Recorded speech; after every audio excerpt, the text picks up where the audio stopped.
اللہ علیہ یا محمد صلی اللہ علیہ یا محمد صلی اللہ علیہ یا محمد صلی اللہ علیہ یا محمد۔ اب وہ جو لطیفہ قلب ہے وہ 1,70,000 جالوں کے اندر بند ہے۔ جب تک وہ آزاد نہیں ہوگا تو یہ مقام حاصل نہیں ہوگا۔ اب وہ آزاد کیسے ہوتا ہے؟ کسی شخص نے انڈا نہ دیکھا ہو، اسے کہا جائے یہ ہوا میں اڑے گا، یہ چوں چوں کرے گا، وہ کہے گا تو غلط کہتا ہے، نہ اس کی ٹانگیں ہیں، نہ پر ہیں، نہ زبان ہے، توڑ کے دیکھتا ہوں کچھ نہیں، اور تو کہتا ہے یہ ہوا میں اڑے گا۔ وہ ایک نقل ہے، اس کا نام بیضہ ہے۔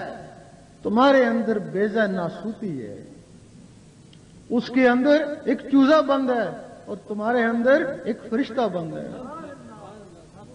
اس کے اوپر 3 چھلکے ہیں، اس کے اوپر 1,80,000 جالے ہیں۔ اس کو زہری گرمی کی ضرورت ہے اور اس کو اللہ کی ضربوں کی ضرورت ہے۔ اس کے لیے مرغی چاہیے اور اس کے لیے مرشد چاہیے۔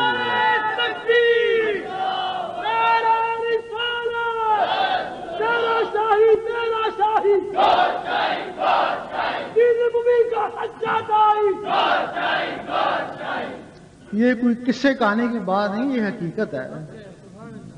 یہ جو بات کر رہا ہوں یہ ایک تعلیم ہے، یہ ایک علم ہے۔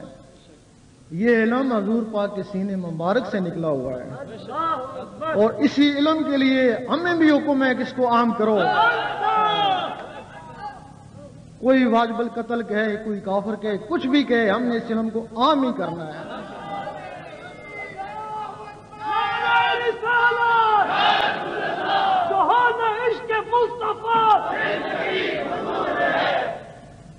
اب جب اس انڈے سے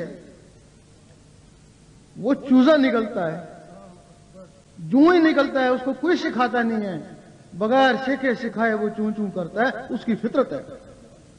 اور جب یہ بیضہ پھٹتا ہے تو اس سے جب وہ فرشتہ نکلتا ہے تو بغیر سیکھے سکھائے اللہ اللہ کرتا ہے، اس کی فطرت ہے اللہ اللہ۔